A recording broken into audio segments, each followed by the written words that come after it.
Friday, maagang hinahanap ni Aling Nelia si Karen. Ayon dito'y paumaga na nang matulog ang pamangkin. Wala ang kotse ni Karen sa garahe subalit nagbabaka sakali pa rin si Frances na sa bukid dito nagpunta. Wala namang iba ng araw na iyon maliban sa bumaba na siya ng walang tangang saklay at mas tumindi ang kagustuhan niyang akuin, damayan, hindi unawain. Nais niyang unawain si Karen. Walang nakaparadang puting Honda Civic sa may kubo nang sumadsad siya doon. Pero hindi pa rin siya nabigo nang matanaw si Daday. Lumusong si Frances sa tuyong bukid. Ay, inang ko! Frances! Natutup ni Daday ang bibig nang makita siyang papalapit. Magaling ng paa mo? Ngiti at tangulang ang tugon niya rito habang papalapit. Hayos, matutuwa sila Manong pag nalaman yan. Ikaw lang? Tanong ng binatilyo. Oo, may extension talaga ang piyesta dito sa amin. Piyesta nga ng Gin ang dapat itawag eh. Ba't nagawi ka rin eh? Akala ko nandito si Karen. Malamang kung di sa Bukawi, asa Santa Cruz yun. Napaisip ang binatilyo. Hindi ba talaga yun nagpapaalam pag umaalis? Nagsasabi yun lagi kay Ating. Baka lang tulog pa kanina at ayaw nang istorbohin. Uy, concern. Tudyo ng dalaga. Napatingin siya sa mukha ni Daday. Malaki na yun. Di na kayo dapat mag-aalala. Si Ating lang eh, kahit ilang beses nasabihan, talagang nervyosa na lang. Anito habang nakatanaw sa malawak na kabukiran. Mukha siyang depressed kahapon. Bigil ang pag-aalalang komento ni Frances. Nakita naman nilang tatlo ang biglang pagbabago sa mood ni Karen kahit na nakikisama pa rin ito sa kanila. Oo nga eh. Ba't ganun siya, Daday? Bakit ang tanga niya? Bakit nagpapaloko siya? Mabuti ang kaprangkahan ni Daday. Pero hindi na lang kumibo si Frances. Tingin ko kasi maaga siyang nawalan ng magulang eh. Saka na hinarap ni Daday muli ang mga kalamansi. Gumupit ng paisa-isa habang nagkukwento. Yung agwat ng edad nila ni Manong Achilles, malaki. Hindi siya nadamayan ng isa sa paraang kailangan niya. Agad-agad kasi ay ito na ang tumayong guardian niya. Kumayod. Mabuting kapatid si Manong. Nga lang ay ubod ng higpit. Kita mo, wala ibang kaibigan dito si Karen kundi ako. Saka minsan pa nitong hinarap ang binatilyong matamang nakikinig. Kasi bawal yan bumarkada at maglalabas. Eh ako, andito lang. Si Inang ang dating kasambahay nila. Kaya dati na akong nakakalabas-masok sa bakuran nila. Si Ben, kaklase namin yun ni Karen, elementary pa lang, hanggang high school. Magkaibigan talaga ang pamilya nila. Politiko din ang tatay nun eh. Kinakapitid nga nitong si Manong yang si Ben.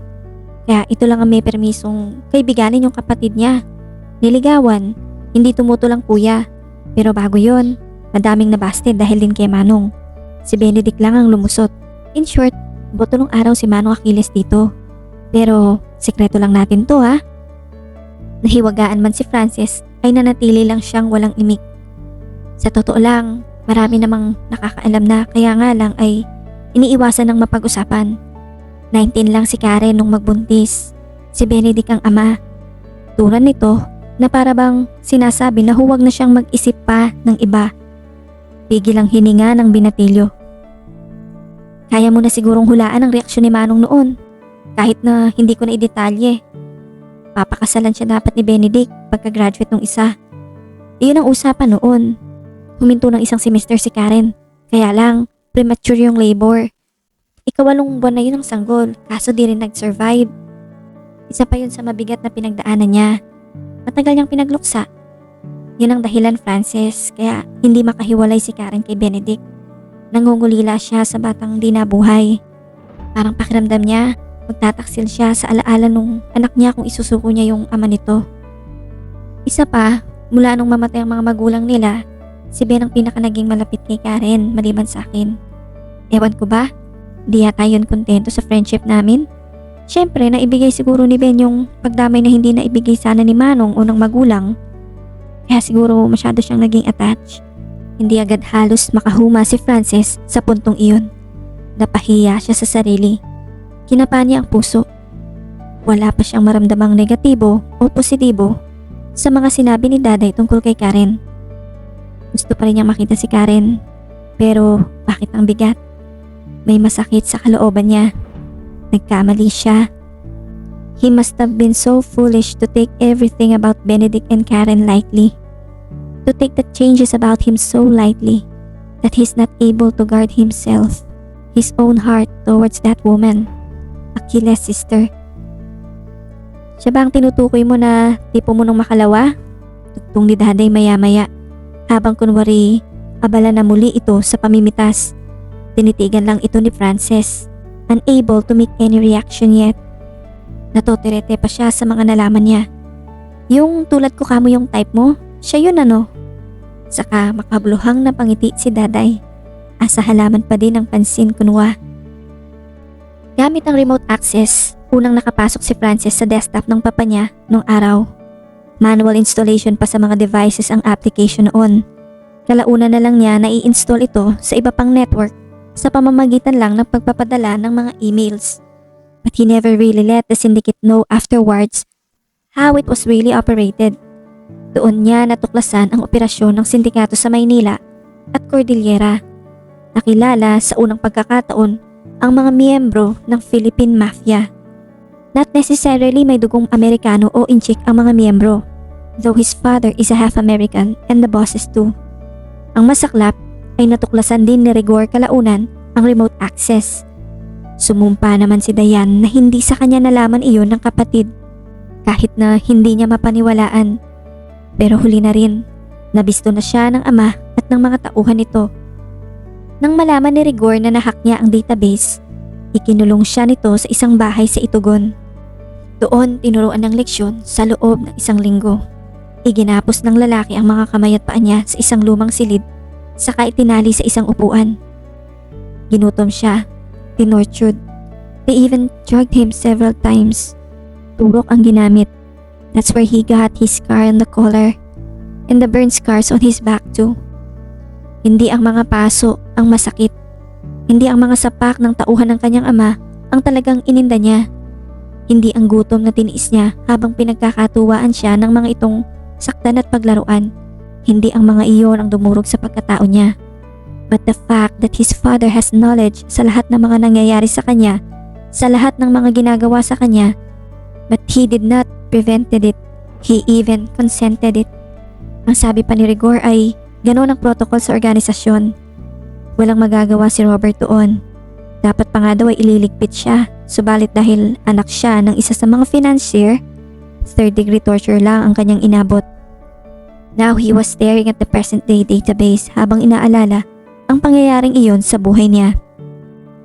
Muli niyang tinitigan ang monitor sa laptop. That was just 2 years ago. Pero dumoble na ang dami ng member, and nonetheless, pati mga parokyano sa loob ng maiksing panahon. He moved his finger on the mousepad, then clicked the area of Bulacan. Hindi pa niya nasilip ang network ng sindikato sa lugar na kinaroroonan niya ngayon. Matagal na nag-load ang page, but he is interrupted by several knocks from his door. Frances, boses ni Karen. Kanina pa niya na lamang nakauwi na ang dalaga nang marinig na kausap ito ni Daday sa labas bago nagpaalam ang kasambahay. Tinatanong kung nakainom na ng gamot si Ateng. Dinig niya kanina ay tumaas ang blood pressure ng Ale. Kausap niya noon si Phil sa phone bago pa binuklat ang laptop at hindi na siya nagtangkang sipatin pa si Karen sa labas. Frances! Inulit nito ang tawag sa mahinang tinig nang hindi pa rin siya sumasagot. Nanatili lang siyang nakaupo sa side table, nakatitig sa laptop, pinag-iisipan kung tutugon ba o hindi. Kahit na nauna na siyang nagdesisyon kaninang pag-uwi galing sa bukid na iiwas na siya kay Karen. Madali namang magpanggap na tulog na eh. Anyway, that is around 10 in the evening. Sumandal na siyang muli sa silya. Hinawakan muli ang mouse. Nag-appear na ang data sa monitor. A certain Dexter Sebastian holds the area. And their contact in the capital is, Frances, are you still awake? Sa mahina pa ring tinig ng babae sa labas. Ayaw nitong maniwala na tulog na siya. Pinagbuksan na siya ng pinto ni Frances. Nagulat pa si Karen, para bang hindi na iyon inaasahan. Hindi nagsalita ang binatilyo. Nakatuon lang ang mga mata sa kanya. Paalis na sana ako.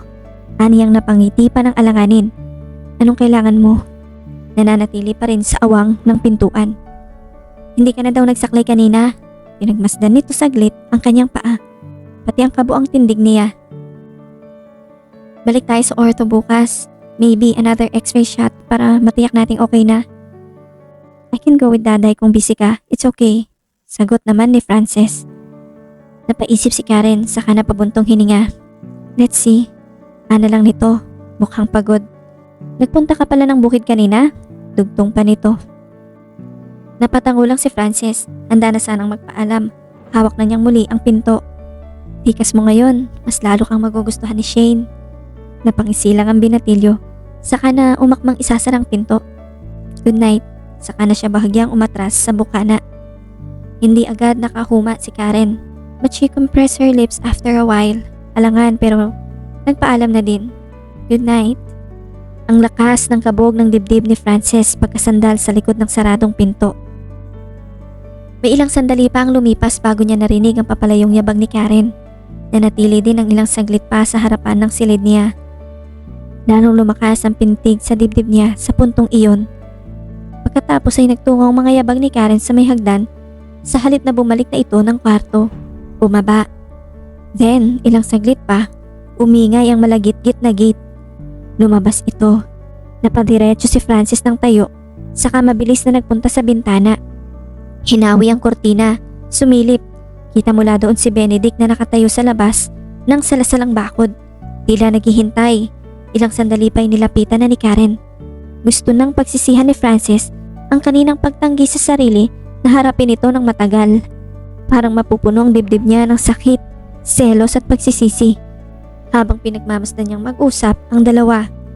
Pagsisisi na hinayaan niyang naging malapit sa kanya ang kapatid ni Achilles nang ganun-ganun na lang. Noon di pinagsisihan niyang napunta siya sa lugar na ito just to recklessly feel this bullshit kind of pain na wala naman siyang magagawa o planong gawin para't lunasan ito. Pinilit pa rin niyang basahin kahit body languages ng dalawa. Karen looks bothered kanina noong kinatok siya at tubili, tila may nais pang sabihin. And he can still see that restlessness in her face habang kaharap nito ang nobyo without the joy he used to see in her tuwing magkasama ang dalawa. Akmang babalik na papasok ng gate si Karen nang pigilan siya ng pulis sa braso. Napahumindig sa pagkakatayo si Frances. Humigpit ang hawak niya sa kurtina. Karen slaps Benedict in the face. Aakma pa lang si Benedict na hawakan sa magkabilang braso si Karen ay napatakbo na si Frances pababa. Dinaanan pa niya sa sala si Margot. Sinubukan itong pukawin ang kanyang atensyon subalit hindi na niya nakuhang sagutin pa ito. Pinatay ni Margot ang TV. Nagmamadaling napasunod kay Frances. Inabutan nilang nagtatalo ang ate Karen at si Benedict sa labas. Nag-alangan pa si Karen nang makita silang papalapit. Get inside, Karen. Walang ano-anong deklara ni Frances. It's okay, Frances. Nasapro ni Karen ang noo. Pasimpleng inayos ng pinsan niya ang maiiyak na nitong mukha kanina. Subalit, pangahas na kinuha ni Frances ang braso nito. Please, nakikiusap, nag-uutos na wika ng binatilyo. Naguluhan si Margot. Kaya rin ni Benedict, ngunit sinikap pa rin itong maging mahinahon at kaaya-aya sa kanila. Karen is fine, Frances. Nag-uusap lang kami. Saka siya sinulyapan ng pulis. Tila nakikiusap na bumalik na sila sa loob. Hindi naman malaman ni Margot kung susunod ba o kakaunin muna ang binatilyo. Napangisi si Frances. Mainit ang dating nito. Kinabahan na si Margot. Look, why don't you go to hell? Karen will never be fine with you. Napahumindig si Benedict. Subalit agad na nakahuma rin. Anong tinira nitong alaga mo? Nakalahad na ang mga balikat. Hinarap ang binatilyo. Benedict is crossing the line. Problema ay mukhang nakainom ito. Leave her alone. Humakbang na si Frances. Sinalubong si Benedict. At ubiling na pasunod si Margot kahit na nakadarama ng takot. Mabilis na hinarangan ito ni Karen. Subalit naunahan na ni Benedict. Sa isang iglap ay kinuwelyuhan ng binatilyo. Inambahan naman ito ng suntok ni Frances. Napatili si Margot. Sumubsob sa hood ng sariling SUV ang pulis. Subalit mabilis ding nakabawi. Si Frances naman ang sumadsad sa tarangkahan nang balikan ng napuruhang binata. Magkatulong si Karen at Margot na paghiwalayin ng dalawa Itinulak sa kalsada ng binatilyo ang pulis at doon muling nagkapang-abot, nagbuno, nagsukatan ng lakas hanggang sa tumatakbong dumalo ang mga nagiinuman sa tindahan ni Simang nang matanaw sila. Pinaghiwalay ang dalawa. Naroon si Paeng. Mabilis na dinuluhan ni Margo si Frances. Noon lang niya napagtanto ang halos pamamaos niya sa pag-aawat sa dalawa, gayon din ang dugo sa braso niya mula sa dumudugong labi ni Frances. Sapo naman ni Karen ang mukha. Nakapamaywang nang isinuot ang tsinelas na nahubad sa kakahabol nila sa dalawa. Isinakay nila Paeng sa sasakyan nito si Benedict. Pre, kaya mong magmaneho? Mag-uusap pa kami ni Karen. Pilit winasiwas ng pulis ang mga kamay ng mga umaalalay sa kanya. Bukas na, nakainom ka. Pagmaneho kita, kaya mo? Habang inaalalayan ni Paeng na sumakay ito sa kanyang sasakyan. Hindi na, kaya na. Saka ito dumungaw sa bintana. Binantaan si Frances. Kung hindi lang ako nahihiya kay Achilles, hindi lang yan ang abutin mo sa akin. O tama na, tatawag na ako ng barangay. Banta ng tatang ni Daday. Narilib na si Margo. Umupo si Frances sa lumang minibar habang hinahagilap ni Margo sa cabinet na naroon ang first aid kit. Siya namang pasok na ni Karen. Agad niyang hinagilap ang binatilyo. Saglit na natigilan ng magkatinginan sila. Lalapitan sana niya. Mabuti na lang at naroon na si Margo upang tulungan ito. Nag-aalangan siya. Dumiretso na lamang sa refrigerator upang kumuha ng yelo. Naglabas din siya ng lata ng beer bago hinagilap naman ang ice pack. Patingin nga, sabi ni Margo kay Frances. Napasulyap siya sa dalawa. Ipinaling ni Margo ang mukha nito upang tingnan ang napunit na labi habang hinahalongkat ang nasa loob ng kit. Inilabas na ni Karen ang mga ice cubes sa freezer nang matagpuan ang ice pack. Nakaapat na lagok na sa alak na siya ay hindi pa natatapos ang paglalagay niya ng yelo sa ice pack. She is embarrassed with Margo for whatever reason. Anong gusto mo, alcohol o betadine? Tanong ni Margo sa binatilyo. Ibinalik ni Frances ang mga mata kay Margo mula sa pagtanaw kay Karen sa mesang nasa likuran nila. Ikaw nang bahala. Sagot nito, something else is occupying his mind. Hindi na malingid iyon kay Margo na napamuntong hininga na lang saka napasulyap din sa pinsan na nasa dining table. Ang totoo, hindi ang nasa pak niya ang iniinda ni Frances. There is something that is overpowering all the kind of pain he knew. Even those that inflicted by his father. There is this pain that is so outstanding that night. Nahihirapan na siya. Kukulangin itong bulak. Saka inilabas ni Margo ang isang pirasong cotton roll sa supot.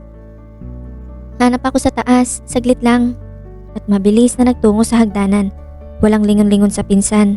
Sa isip ni Margo, kasalanan ni Karen kung bakit pati si Frances ay napahamak. Dala naman ang ice packet beer. Lumapit si Karen sa binatilyo pagkaalis ni Margo. Kinuhang nalalabing cotton ball saka idinampi sa labi nito upang tanggalin ang dugo mula doon. Mag-cold compress ka muna bago ka mag-disinfect, aniya. Ibinato niya ang bulak sa tabi ng lata saka dinampot ang ice pack naman. Ako na, ani Frances. Hayaan mo na. Nagpaubaya ito. Hindi matutuwa si Achilles pag nalaman to. I'm sorry. Halos paanas na wika ni Karen. Nakatuon pa rin sa sugat sa labi nito ang mga mata niya. Tell that to yourself. Naghihinanakit na sagot ng binatilyo. Parang wala sa loob na tugon nito. Papaklang napangiti rin si Karen. Your honesty is exemplary. Hindi kumibo ang binatilyo doon. Unti-unti namang nawala ang pekingiti sa mga mata ni Karen. Why did you do that? She is grateful that somebody has to do what Frances did, but feels sorry at the same time. Hinayaan na ni Karen na lumabas sa mga mata niya sa puntong iyon ang pilit na itinatagong damdamin. Mataman siyang pinagmasdan ng binatilyo bago ito nagsalita. Tila binabasa din ang nasa kalooban niya. Sa tingin mo makukuha mo ang gusto mo sa kanya? Ba't mo hinahanap sa kanya ang halaga mo? Nagpapahinuhod na tanong nito. Napakurap si Karen. Binawi na ang mga mata mula kay Frances. Binitiwan ang hawak ng cold compress. Saka tinungga ang lata ng beer minsan pa. Because I deserve it. I deserve faithfulness. I deserve to be loved. Matapang niyang wika pagdaka. Sumang-ayon ang mga mata ng binatilyo. Buong puso itong sumang-ayon doon. Saka masuyong tinitigan si Karen. Kita ni Karen na may banayad subalit malalim na damdamin sa mga mata nito. His eyes are few inches away from hers anyway. Lalo na't nakita niya kung paano siya nitong ipinagtanggol kay Benedict kanina. Frances may have been cold before pero ramdam niyang kakampi niya ito sa pagkakataong iyon. Minsan pa niyang dinampot ang latang paubos na ang laman, subalit pinigilan na siya nitong iangat iyon. Tama na yan, pigil ni Frances. Ano ka ba? I will never get drunk with this. Nang kanyang kuhanin muli ang alak, nang higpitan ni Frances ang hawak sa kamay niya. Inaalo, pinapakalma, hanggang sa mahigpit nitong hinawakan ng palad niya. Kinuyom, may kumbiksyon. Gayon din ang mga mata nito nang titigan niya muli. Nagsalita si Karen. Hindi mo pa sinasagot ang tanong ko kanina. Bakit mo ginawa iyon? You deserve faithfulness.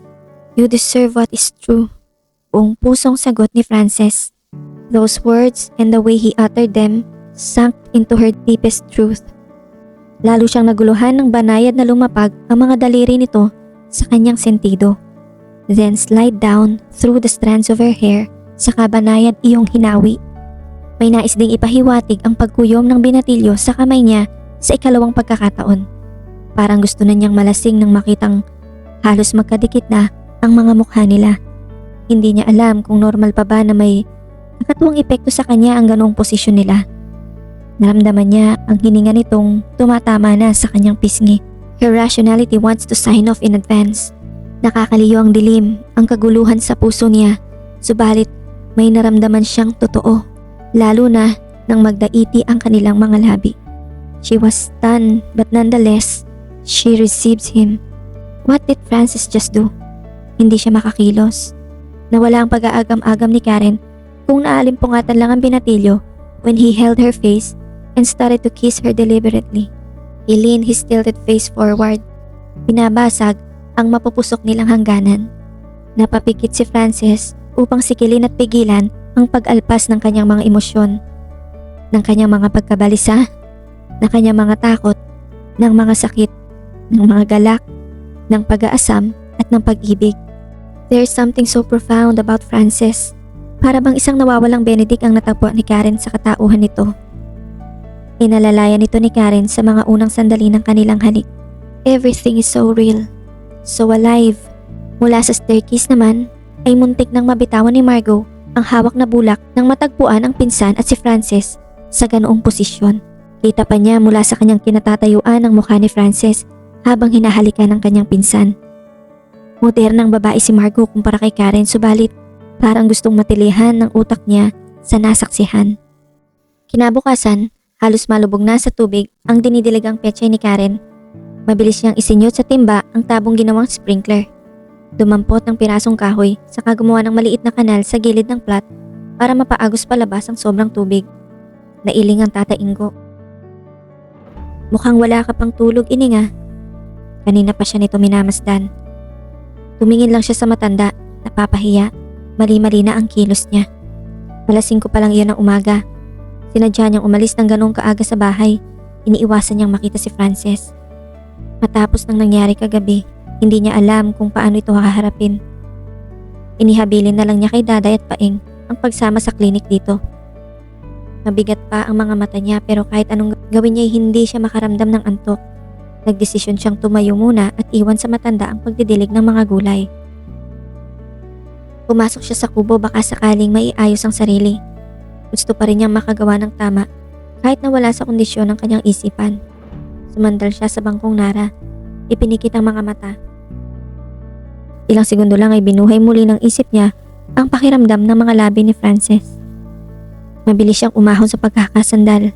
Nasapo ang mukha. Agad na binura ang alaalang iyon. May tangkapang sasabihin sa kanyang binatilyo nang maghiwalay sila kagabi. But she interrupted it. Napapahiya siya. Nagagalit. Hindi na siya halos makatingin ng diretso dito. Bagamat randam niyang titig na titig pa rin sa kanya ang binatilyo ng mga sandaling iyon. Kalmado, habang siya ay tuliro at kaagad na kinain ng guilt. Bakit niya hinayaang mangyari iyon? Bakit ginawa iyon ni Frances? Gusto na niyang mag-evaporate sa mundo.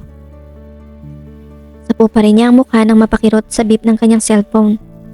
Si Ben, mukhang hindi rin nakatulog ang pobre. Bihira itong magising na maaga, maliban na lang kung maaga ang duty. Nais pa rin itong makipagkita at makipag-usap ngayong araw. Ito lang dapat ang pinoproblema niya, kung di lang siya tinamaan ng magaling. Nireplyan niya ang boyfriend. pumayag na magkita sila. It was a month ago nang ipahanap kay Rigor ng underboss si Francis and ordered him to bring the young man to the boss once malocate na ito. But Robert is instructing him differently now. Alam ni Rigor, walang wait kay Robert sinuman at anuman ang boss sa mafia. Robert is in the organization to gain protection while making fast millions of money in a not so legal way. Gayunpaman, wala pang pagkakataon na na-bypass nito anumang utos o desisyon ng kataas-taasan sa organisasyon maliban sa puntong ito. He now wanted Francis to be redirected to Batangas instead to their main safe house at iharap ito kay Travis. Hindi tiyak ni Rigor what exactly Robert is planning about pero mag-i-increase ang porsyento niya sa hatian nila ng amo pag nagawa niya ang specific na assignment niyang ito. Samantala, 2 years ago, naging interesado ang underboss nang malaman ng tungkol sa binatilyong nakahack sa account ni Rigor at Robert at nakapasok sa datos ng kanilang local network. Nais gawin ni Travis, ang boss, si Frances na miyembro. Total ay marami na itong alam. Gagamitin siya ng mga ito laban sa mga katunggali nila sa merkado ng droga. Nilayuan na siya ni Dayan buhat nang malaman nitong opisyal na kaanib na siya sa organisasyong kinamumuhian nila at kinaaaniban ng kapatid nitong si Rigor. Hindi inaasahan ni Francis na ikasasama iyon ng kanyang loob kung kailang nagkaroon na siya ng totoong pagmamalasakit sa dalagita. Ganoon na lang din ang iyak ni Amalia nang malaman iyon, but he consoled his mother and swore that he will never let himself be contaminated of those people. He will segregate his father palayo sa mga taong iyon. Sinumpa niya, gaya rin ng naisin ni Amalia para kay Robert. Sa kasalukuyan, ang alam ng boss ay umalis ng Baguio si Frances dahil nagkaroon di umano ng problema sa pagitan niya at ng ama. Frances gave them a wrong instruction on how the remote access would work. That's why Travis ordered the young Beltran to be delivered in their safe house anytime na mapapuan ito ni Rigor. Desidido pa rin itong gamitin siya laban sa mga otoridad. Samantala, sa pagkikita ni Karen at Benedict, hindi makakain ng maayos si Karen. Pumapak lang siya ng clubhouse habang magkausap sila ni Benedict. Nasa huwisyo na ito kumpara kagabi. Nakikipagayos ang binata, nagpapaliwanag. Kaya naman ng parati.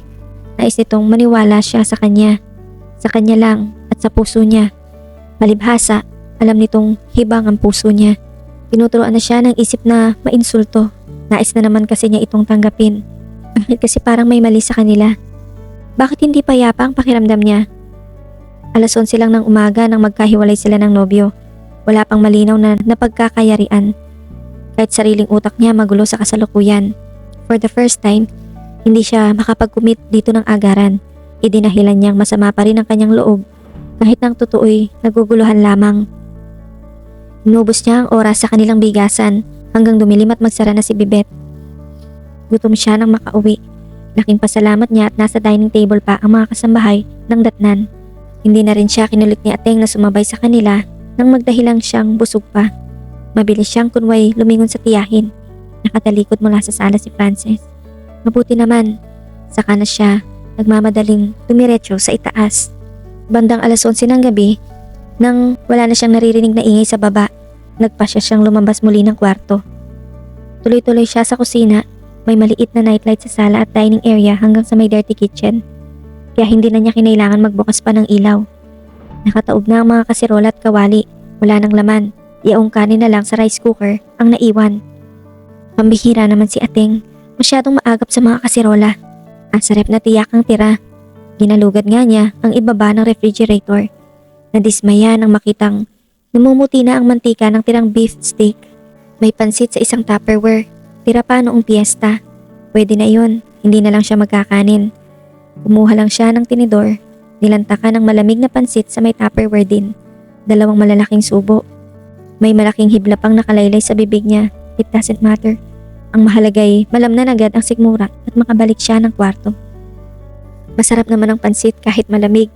Maraming sahog na gulay saka atay ng manok. Iyon ang paborito niya. Karen, pwede ba tayo mag-usap? Pinanigasan siya ng panganong lumitaw si Frances sa opening ng dirty kitchen. He spoke in a low voice pero halos mapatalon pa rin siya sa nervyos nang marinig ito. Mayroong takot somewhere. May kaba sa kanyang kalooban, kakatwa pero hindi iyon negatibo. Tumalikod siya mula sa binatilyo. Pilit na inubos ang ilang hibla ng bihon na nasa labas pa ng bibig. Katahimikan, akura pa rin siya sa pagmuya. Matyagang naghintay si Frances. Alam niyang nagsisinungaling lang si Karen kay Ating kanina para lang iwasan siya. Wala naman tayong dapat pag-usapan. May kaunti pang laman ng bibig nang magsalita si Karen. Inilapag na niya ang Tupperware.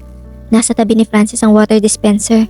Sinadya na rin ni Karen na sa faucet kumuha ng inumin para lang huwag humarap dito. Tiniis niya kahit maalat at lasang kalawang. That's nothing but a mistake. Baliwalang wika niya saka muling uminom ng tubig. Kissing is something people do deliberately. Maagap itong hinarap ni Karen. Shit, yung bibig mo. Nangangambang pinasadahan ng tingin ang dining area kung saan naroon ang kwarto ni Ating. I didn't do it, you did. Alam kong nagkamali ka.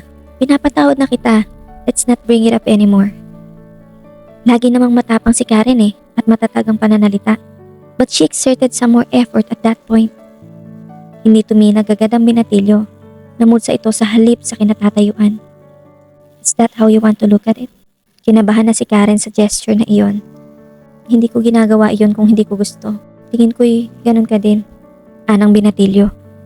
Ang lalong nagpapainis pa kay Karen ay hindi ito tensyonadong kagaya niya. He is saying na gusto siya nito at ginusto rin niyang mahalikan nito. Parang himatay na si Karen. Akala niya sapat na ang makakita ng galit. She turned her gaze away. Palihim na humugot ng malalim na hininga. Then closed her eyes in frustration. You should be asking sorry for what you did instead. Aniya, but I am not. Sagot naman ng binatilyo. Mapapahumindig na sana si Karen but she deterred making any unnecessary movements na magpapakita ng kahinaan. Ano bang alam mo? You didn't even know how to do it. What do you know about these things? You're just a kid. Nagsalubong ang kilay ni Frances doon. Nainsulto. Tinablan. Lumakas na ang loob ni Karen. Do you really expect me to validate your impulses? Alam mo si Margo ganyan din minsan. Lakas loob si Karen na sabihin iyon ng malapitan. Impulsive out of immaturity, but I forgive you for that. You only have to wake up from your last night's dream. Hindi na hinantay pa ni Karen na makasagot ito. Nilampasan na niya ang naumit na binatilyo patungo sa hagdan. Nailabas na daw sa ICU si Amalia. Iyan ang balitang gumising kay Karen kinabukasan. Gusto ng kanyang kuya na lumuwas sila agad kasama ang anak nito. Bili ni Achilles, nais daw siyang makilala ng ginang. Kinato ko na din si Francis gumagayak na siguro. Pareho daw kayong di sumasagot kaya sa landline tumawag. Ani Ating habang hinahawi ang mga kortina sa bintana niya. Kabado na naman siya sa tinurang iyon ng Ali. Sasama ka? Gusto ko nga kaso darating yung door to door ni Annie kay Margo Gumagayak din naman yung isa, gusto ding sumama. Si Margo? Oo. Silang dalawa lang ni Margo at Francis. Pasabi kay Daday sasama siya. Sabay baba ng kama, dinampot ang tuwalya. Dati na niyang gustong makilala si Amalia. This is the time. Pero nawala ang excitement niya. She's feeling anxious instead. Guilty. There is something na alam niyang ikagagalit ni Achilles kung sakali. And there's no happiness in seeing her brother again. The ride from Bulacan to Quezon City is awkward if Abelarda is absent. She feels the void. Buong biyahe nila, itinuon lamang ni Karen ang sarili sa pagmamaneho. As for Margo, kibuin-dili pa rin siya ng pinsan. Buti nga sumama sa lakad nila. At least they will have time together again kahit na alam niyang si Francis lang talaga ang dahilan kaya ito gumayak. Mabilis lang ang biyahe sa expressway.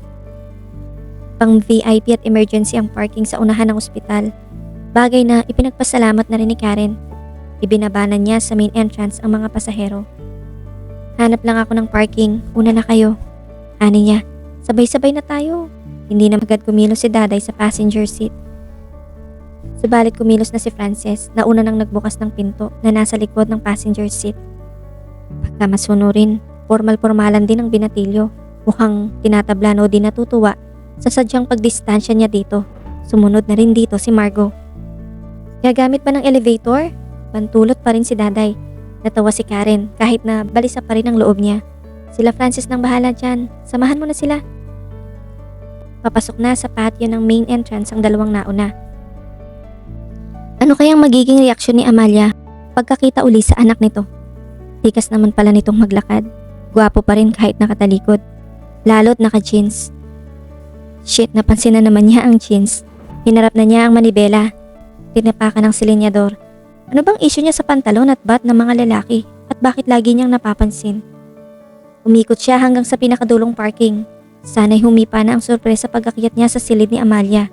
Yung tipong tapos na ang hi hello, kumusta ka, busy na at may kanya-kanyang topic ng lahat. Papasok siya at hindi mapapansin ng iba na andun na pala siya. Kukumustahin si Achilles at mag-uusap sila sa sulok. Ganoon sana ang inaasahan niya. Achilles respects morality so much and he equates public opinion to morality. Iyon na din ang personal interpretation niya sa moralidad ng tao. For the longest time, Achilles had complied into such at minsan na nga siyang bumagsak. May kalinangan kasi ang kuya niya sa naging political career ng pamilya nila. Palibhasa, tao na si Achilles during that era. Kaya may pagka-social pleaser din. Malaki ang magiging problema niya sa kapatid kung hindi lilimutin ni Frances ang insidente sa kanila noong isang gabi. Sinalubong siya ni Daday sa pasilyo nang makarating sa ikatlong palapag ng ospital. Pinasusundo ka na ni Manong. Hinihintay na lang kita, aakyat ka din naman eh. Ayaw ni Achilles na isipin ni Amalia na hindi siya excited na makilala ito. Kumusta si Amalia? Panis tayong dalawa, Karen. Abay parang mas bata pa sa'yo, ang ganda. Kunot noo si Karen. Naunang pumasok sa kwarto ang kaibigan niya. May kung anong kinakalikot si Frances sa aparato sa tabi ng pasyente, nakatalikod. Ina-adjust ang flow ng IV fluid. Kaagad siyang nilapitan ni Achilles pagpasok saka hinagkan sa buhok. Kumusta? Bulong nito sa kanya. Pero nakapako na ang mga mata niya sa babaeng nasa hospital bed, naka-oxygen mask, nakarecline ng uluhan sa higaan nito, sapat lang upang makahiga at sandal ito at the same time. Hindi ganito kainamang inaasahan niya. The woman is staring at her, tila mas namamangha nang makita siya. Amalia smiled sweetly. Pamilyar sa kanyang pag-arko ng mga labi nito. Frances always do the same gesture. This is Karen, honey. Si Achilles. Lalong lumuwag ang ngiti ng natutuwang babae. Why Amalia looks so overwhelmed? Karen, inilahad ng ginang ang dalawa nitong kamay. Hindi ko kumustahin, hindi siya babatiin, kundi yayakapin. Otomatikong napayakap nga si Karen dito. May ilang sandali bago siya binitiwan nito. Gaang ng mga kamay ng ginang. Bineso siya pagkatapos. Kahit pa nasisihan siya sa yakap nito, ay bumitaw na rin siya. Nakumpirma niya. Ito nga ang magiging ate niya na pinangarap niya para sa kapatid. It's nice to meet you finally. Bulalas ni Amalia. Ako din, aniya. Nagingitian sila na para bang dati nang magkakilala. Nanatili pa rin nakahawak si Amalia sa kamay niya. Nagpasalamat sa mga nabalitaan nitong ginawa niya para kay Frances mula sa imitation na IED hanggang sa pagsunod niya dito sa Baguio. Amalia's gratitude toward her is rooting out of her love as a mother kay Frances. Ang lakas ng aura ng pagmamahal na iyon. Ramdam niya, minsan na niyang nahiling na sana ate na lang ang meron siya kaysa kuya. Ganito pala ang pakiramdam. Amalia's character is so gentle. It is the same thing with Frances' character that draws her to him. Why everybody thought that Karen is nice? Angil ni Margo sa kalooban niya. If only Achilles and Frances' mom would know what's happening between her son and with this woman whom they entrusted Frances with. Paano nga kaya kung gumawa si Margo ng paraan upang masira ng tuluyan ang kredibilidad nitong pinsan niya para kahit mga magulang niya'y huwag nang magtiwala anumang report nito tungkol sa kanya. That will be exciting. Napangiti si Margo sa sarili niya. Hindi mapigilan ng dalagita ang mapupuntong hininga. Isang plano ang nabuo sa isip niya.